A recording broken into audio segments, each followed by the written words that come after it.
Hello everyone, welcome back. So this is second part of the video which on the chapter real numbers. Okay, in the first part we have discussed the earlier topics of this chapter. Okay, and in second part we have this small topic left, revisiting irrational numbers. Okay, let's first see the definition of irrational numbers. Okay, if you need to define, वैसे तो board exam में इनका definition नहीं पूछता है, but फिर भी आपको मालूम होना चाहिए कि इरेशनल नंबर्स को कैसे डिफाइन करते हैं। इसका डेफिनेशन होता है अ नंबर विच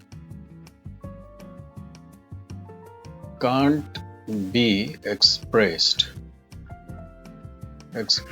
और यू कैन से रिटन। ठीक है, ऐसा नंबर जिसको कि हम एक्सप्रेस नहीं कर सकते या लिख नहीं सकते in the form of P by Q। P by Q के फॉर्म में नहीं लिखा जा सकता। ठीक है, जिनको लिखा जा सकता है उनको हम रेशनल नंबर्स कहते हैं, अगर याद हो आपको। ठीक है, so here we can't express in the form of P by Q। अब P बाय Q क्या है? where P and Q are integers। कोई भी इंटीजर हो सकते हैं ये। ठीक है, तो P by Q क्या है? कोई इंटीजर है। P and Q are integers and एक छोटा सा पार्ट और होता है इसमें, Q is not equals 0, means denominator हमारा 0 नहीं होना चाहिए। क्यों नहीं होना चाहिए? क्योंकि अगर Q 0 हुआ मीन्स डिनोमिनेटर 0 हुआ and division, that means division bye 0, and division bye 0 is not possible. ठीक है, वैसा कोई नंबर एग्जिस्ट ही नहीं करता। ठीक, खैर यहाँ तो सिंपल हमें ये लेकर चलना है दैट हम लोग P बाई Q के फॉर्म में लिख ही नहीं सकते, है ना। So those numbers are called irrational numbers. For example, अगर एग्जाम्पल के तौर पे हम देखें तो पहला हो गया हमारा square root of non perfect squares. अब नॉन परफेक्ट स्क्वायर्स क्या होता है? Squares of natural numbers are called perfect squares. तो नेचुरल नंबर्स कौन कौन है? 1 2 3 4 5 6 एंड सो ऑन। तो इनका जो स्क्वायर होगा, ठीक है, नेचुरल नंबर्स का square, that means square of 1 क्या होगा? 1, square of 2 4, square of 3 this equals 9, square of 4 equals 16. So 1, 4, 9, 16 these are perfect squares. So non perfect कौन हुए? जो numbers इनके बीच में आ रहे हैं, जैसे कि 2 और 3, 4 और 9 के बीच में 5, 6, 7 and 8. Okay, these are non perfect squares. फिर 9 और 16 के बीच में कौन कौन से नंबर्स हमारे पास हो गए? तो 10, 11, 12, 13, 14 एंड 15। ठीक, इसी तरीके से 16 और 25 के बीच 5 का स्क्वायर क्या होगा? 25 होगा। तो 16 और 25 के बीच जितने भी नंबर्स मिलेंगे आपको, वो सारे के सारे नॉन परफेक्ट स्क्वायर्स होंगे।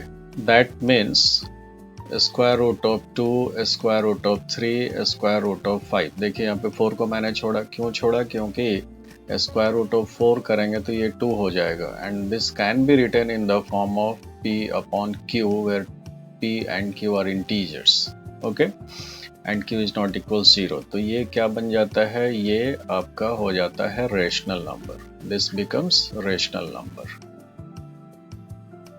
इसलिए स्क्वायर रूट ऑफ 4 को हमने छोड़ा, then square root of 6, square root of 7, square root of 8, square root of 9 छोड़ेंगे क्योंकि स्क्वायर रूट ऑफ 9 फिर से क्या हो जाएगा? ये 3 बन जाएगा, तो ये भी क्या हो गया? एक रेशनल नंबर हो गया। Then square root of 10 etcetera. ठीक है, ऐसे इनफाइनाइट इरेशनल नंबर्स हमारे पास में होंगे। इससे अलग, on the basis of decimal representation, on the basis of decimal representation भी हमारा इरेशनल नंबर होता है। ठीक है, वो किस तरीके से होता है तो उसको समझते हैं। डेसिमल रिप्रेजेंटेशन, पहले तो इसी को देख लीजिए कि डेसिमल रिप्रेजेंटेशन कितने तरह के होते हैं। डेसिमल रिप्रेजेंटेशंस मेनली दो हो गए, एक आपका हो गया टर्मिनेटिंग डेसिमल रिप्रेजेंटेशन और दूसरा नॉन टर्मिनेटिंग। ठीक है, non terminating for example terminating में लाइक अगर हमने लिखा 0.5 या 2.12 और यहाँ 0.5 के बाद में और कोई डिजिट नहीं, यहाँ पे 1 2 के बाद में डेसिमल पार्ट में और कोई डिजिट नहीं। ठीक है, तो ये टर्मिनेटिंग, टर्मिनेट होना मतलब खत्म हो जाना। ठीक है, एक एंड मिल जाना। तो ठीक उसी तरीके से नॉन टर्मिनेटिंग समझ जाएंगे आप, जहाँ पे टर्मिनेशन नहीं होता, जहाँ पे एंडिंग नहीं होता, लाइक 0.2222 ये बार बार रिपीट करता रहे, तो इसको किस तरीके से हम लिखते हैं 0.2 और इसके ऊपर बार। ठीक है, तो ये नॉन टर्मिनेटिंग का एग्जाम्पल हो गया, लाइक वाइज 5 1 2 4 1 2 4 1 2 4 अगर इस तरीके से रिपीट हो तो इसका मतलब कि 1 2 4 के ओवर में बार। तो ये जो एग्जाम्पल हुआ आपका, ये एग्जाम्पल हो गया नॉन टर्मिनेटिंग रिपीटिंग का। ठीक है, इसको हम बोलते हैं, ये एग्जाम्पल्स हैं नॉन टर्मिनेटिंग रिपीटिंग, जिसको कि हम रिकरिंग के नाम से भी जानते हैं। ठीक है, this is also known as recurring. तो इसके एग्जाम्पल्स ये हो गए। तो नॉन टर्मिनेटिंग फर्दर हमारा दो टाइप का हो जाता है, एक नॉन टर्मिनेटिंग रिपीटिंग जिसको कि रिकरिंग भी कहते हैं, और दूसरा होता है आपका नॉन टर्मिनेटिंग। मीन्स वो नॉन टर्मिनेटिंग मीन्स वो टर्मिनेट नहीं करेगा, एंड नॉन रिपीटिंग वो रिपीट भी नहीं करेगा। ठीक है, नॉन टर्मिनेटिंग नॉन रिपीटिंग। अब ये कैसा नंबर होता होगा, तो यही है जिसको कि हम इरेशनल नंबर्स की कैटेगरी में डालते हैं। फॉर एग्जाम्पल अगर हमारे पास नंबर है 0.1 0 1 0 0 1 0 0 0 1 0 0 0 0 1 और इसी तरीके से आगे बढ़ते जाए। तो इसमें हो क्या रहा है कि नंबर का पैटर्न सेम नहीं है, बार बार क्या हो रहा है, एक जीरो ऐड हो जा रहा है, तो हम यहाँ पे बार नहीं पुट कर सकते। ठीक है, अगर आप ये समझते हैं कि यहाँ पे हम बार पुट कर पाते हैं, तो हम आप सो करके देख लीजिए, आप कहाँ पे बार पुट करेंगे, किसके ऊपर बार पुट करेंगे। अगर आप 0 1 के ऊपर बार पुट करेंगे तो 0 1 0 1 0 1 इस तरीके से रिपीट होगा, जीरो का नंबर बढ़ेगा नहीं। ठीक है, लाइकवाइज ऐसे ही इनफाइनाइट एग्जांपल्स हो सकते हैं, लाइक 1 2 1 1 2 1 1 1 2 1 1 1 2 इस तरीके से बार बार 1 का नंबर बढ़ता जा रहा है। ठीक है, तो ये जो एग्जांपल्स हैं, ये एग्जांपल्स हैं इरेशनल नंबर्स के। ठीक है, ये जो ऐसे डेसिमल रिप्रेजेंटेशंस होते हैं, these comes under irrational numbers. और ऊपर का जो हमने देखा, ये टर्मिनेटिंग और ये रिकरिंग, ये दोनों के दोनों हो जाते हैं रेशनल नंबर्स। ठीक है, ये रेशनल नंबर्स की कैटेगरी में आते हैं, और रेशनल नंबर्स की कैटेगरी में है, दैट मीन्स कि इनको हम p बाई क्यू के फॉर्म में लिख सकते हैं, और ऐसे नंबर्स को हम p बाई क्यू के फॉर्म में नहीं लिख सकते, can't be written in the form of p by q. ठीक, तो हमने देखा कि डेसिमल रिप्रेजेंटेशन के बेसिस पे भी इरेशनल नंबर्स हमारे पास हैं, और दूसरा ये square root of non perfect squares. अब सिर्फ नॉन परफेक्ट स्क्वायर्स के स्क्वायर रूट्स ही इरेशनल नंबर्स होते हैं, ऐसा नहीं है। एक चीज और मैं दिखाता हूं जो कि आपको मालूम होना चाहिए, लाइक क्यूब रूट। ऊपर स्क्वायर रूट की बात की थी हमने, अब क्यूब रूट किसका, तो non perfect cubes. Non perfect cubes ये भी जो होते हैं आपके इरेशनल्स होते हैं। ठीक है, रूट आपको मालूम है कि स्क्वायर रूट हो सकता है, क्यूब रूट हो सकता है, फोर्थ रूट हो सकता है, फिफ्थ रूट हो सकता है, सिक्स रूट हो सकता है, सारे ही रूट्स हो सकते हैं, है ना। तो cube root of non perfect cubes. अब नॉन परफेक्ट क्यूब्स कौन से नंबर्स होंगे, तो जैसे 1 का क्यूब क्या हो जाएगा 1, 2 का क्यूब हो जाएगा 8, और 3 का क्यूब हो जाएगा 27। ठीक इसी तरीके से आगे 4 का क्यूब, 5 का क्यूब, तो यहाँ जो वैल्यूज आएंगे दे आर परफेक्ट क्यूब्स। तो 1 परफेक्ट क्यूब है, 8 परफेक्ट क्यूब है, 27 परफेक्ट क्यूब है। नॉन परफेक्ट क्यूब्स कौन होंगे? तो भाई इनके बीच के जो नंबर्स छूट रहे हैं, जैसे 1 और 8 के बीच में 2, 3, 4, 5, 6, 7, ये सारे के सारे नॉन परफेक्ट क्यूब्स हो गए। तो अगर इनका क्यूब रूट अगर हम लिखें,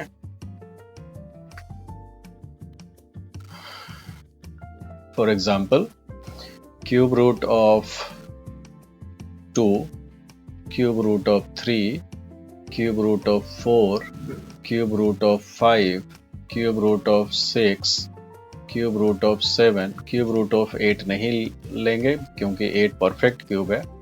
क्यूब रूट ऑफ 9 आप ले सकते हैं, और इसी तरीके से फिर से इन्फाइनाइट, यहाँ पे भी इन्फाइनाइट नंबर्स मिलेंगे आपको।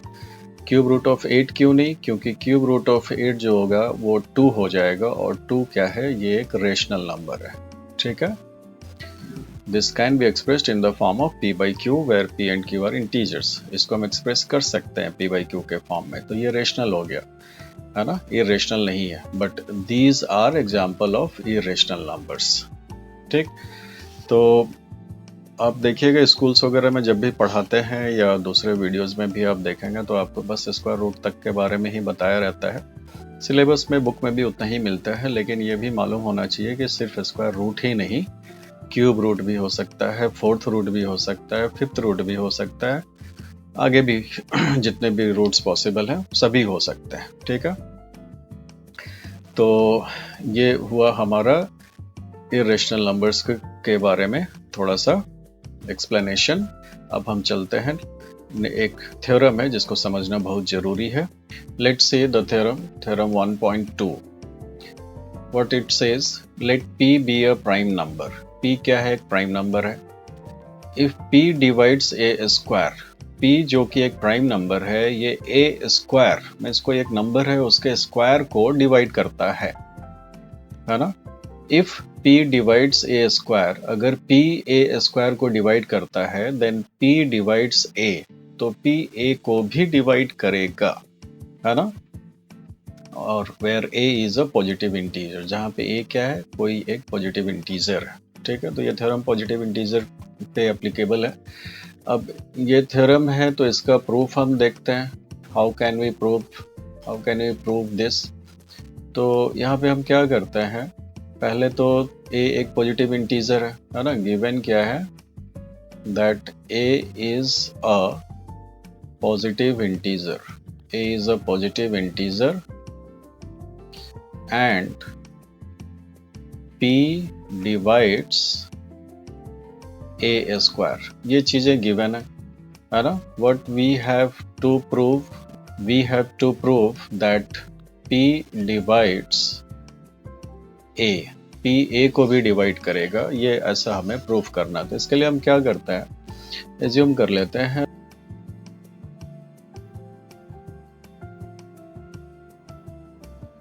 Late the prime factorisation of A be P1, P2, P3, P4 and so on. We don't know up to where we have or how many prime factors are there for A. ठीक है, बस हमने ऐसा assume कर लिया। So that means A equals P1 into P2 into P3 into P4 into the other numbers into Pn. Then if we are taking a square of this, then what happens? The same factors will repeat. क्या होगा? Same factors ही दो बार repeat हो जाएगा, है ना। Square है, अगर a का स्क्वायर आप करोगे तो उनके फैक्टर्स का भी स्क्वायर हो जाएगा। ये हमने कई बार पिछले क्वेश्चंस में देखा हुआ है, तो ये चीज आपको क्लियर होना चाहिए कि ए स्क्वायर अगर हम करेंगे तो ए के जो फैक्टर्स हैं वही रिपीट हो जाएंगे। ठीक है, अब क्या दिया हुआ है कि ए स्क्वायर, ये जो ए स्क्वायर नंबर है ये p से डिवाइड हो रहा है, मीन्स p इन्हीं फैक्टर्स में से कोई एक फैक्टर होना चाहिए, है ना। Since p divides A square, then p must be one of from the factors P1 into P2 into P3 into P4 dot Pn. Okay, by fundamental theorem of arithmetic.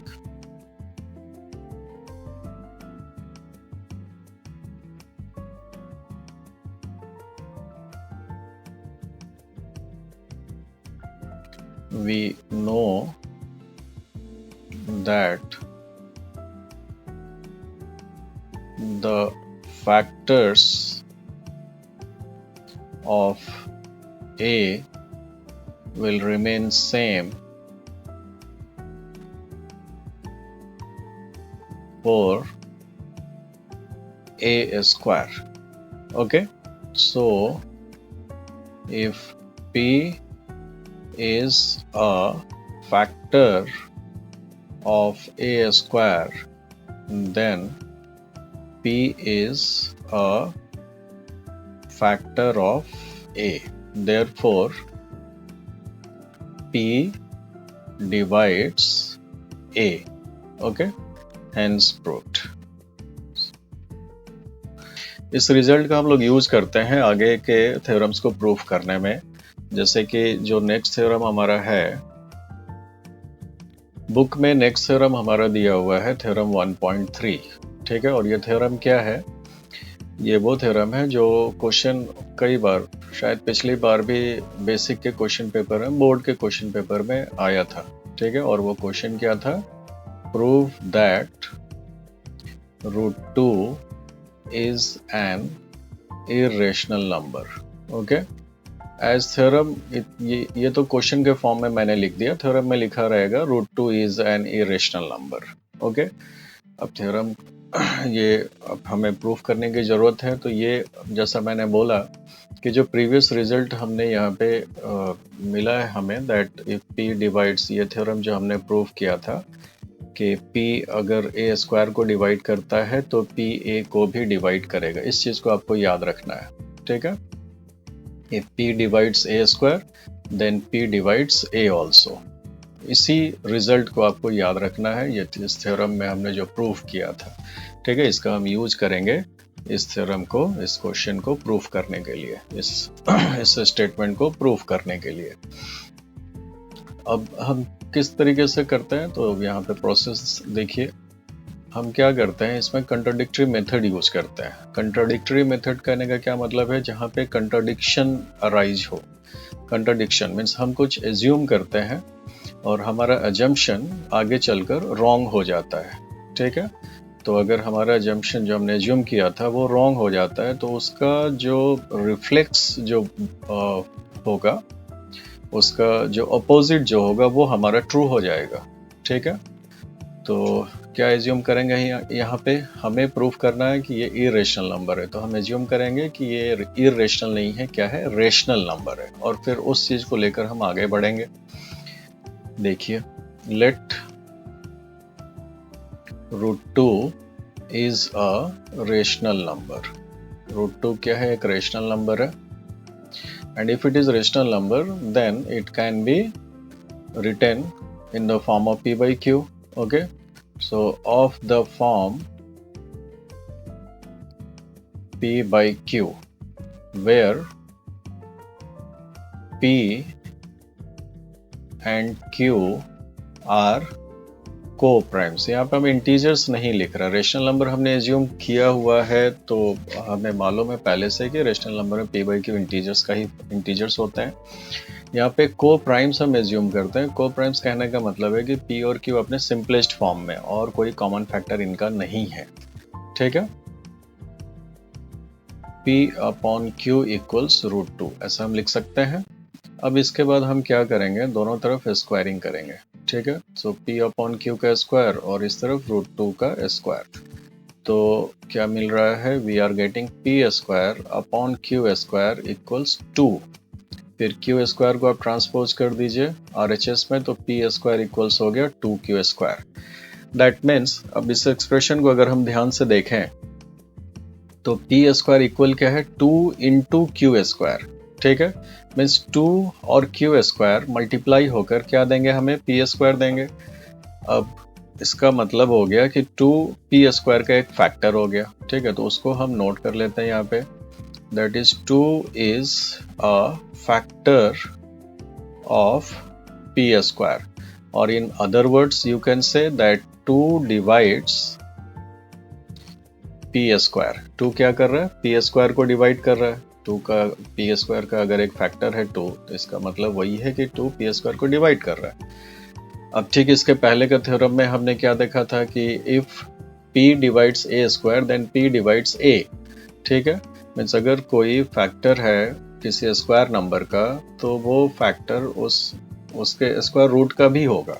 ठीक है, तो यहाँ पे हम लिख सकते हैं दैट 2 डिवाइड्स p। अगर 2p स्क्वायर को डिवाइड कर रहा है तो 2p को भी डिवाइड करेगा, है ना। अब यहाँ पे तो क्लियर था कि 2 को q स्क्वायर से मल्टीप्लाई कर रहे हैं हम, तो p स्क्वायर आ रहा है, बट 2 को कितने से मल्टीप्लाई करके p आएगा ये हमें नहीं पता। तो हम फिर से यहाँ पे एक छोटा सा अजम्पशन ले लेते हैं that let p equals to कोई भी एक वेरिएबल हम ले लेते हैं, लाइक p इक्वल्स 2m के 2m से मल्टीप्लाई होकर हमें p दे रहा है। यहाँ पे क्लियर है कि 2q स्क्वायर से मल्टीप्लाई होकर p स्क्वायर दे रहा है, बट p के लिए कितने से मल्टीप्लाई होगा ये हमारे पास में नहीं था, तो हमने सिंपली एक अजम्पशन ले लिया। ठीक है, अब यहाँ पे फिर से आप क्या कीजिए, स्क्वायरिंग कीजिए। तो p square equals square of 2m, यहाँ पे आप मेंशन कर देंगे स्क्वायरिंग बोथ साइड्स।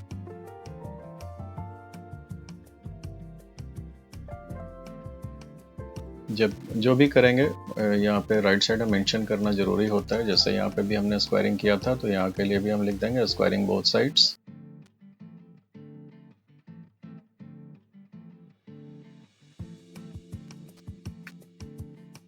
अब implies that p square equals 4m square.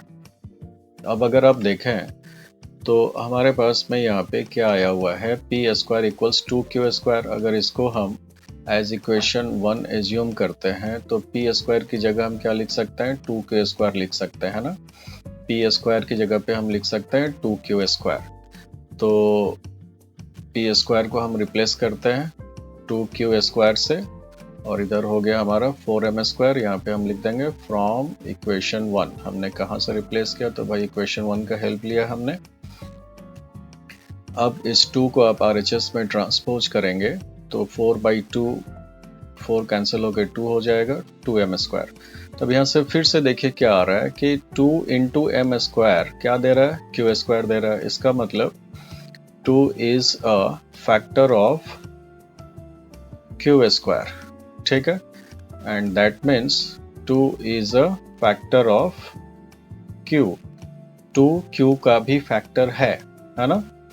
अब अगर इस स्टेटमेंट को हम लें और ऊपर में हमारे पास यहाँ पे जो स्टेटमेंट आया दैट 2 डिवाइड्स p, तो 2p का भी एक फैक्टर है और 2q का भी एक फैक्टर है। दोनों का ही एक कॉमन फैक्टर हमें मिल जा रहा है 2, जबकि हमने ऊपर क्या एज्यूम किया था, हमने ऊपर एज्यूम किया था कि p एंड q क्या है, को प्राइम्स है, मीन्स उनका कोई कॉमन फैक्टर नहीं है 1 को छोड़कर। लेकिन यहाँ पे एक फैक्टर निकल के आ जा रहा है ना, दैट इज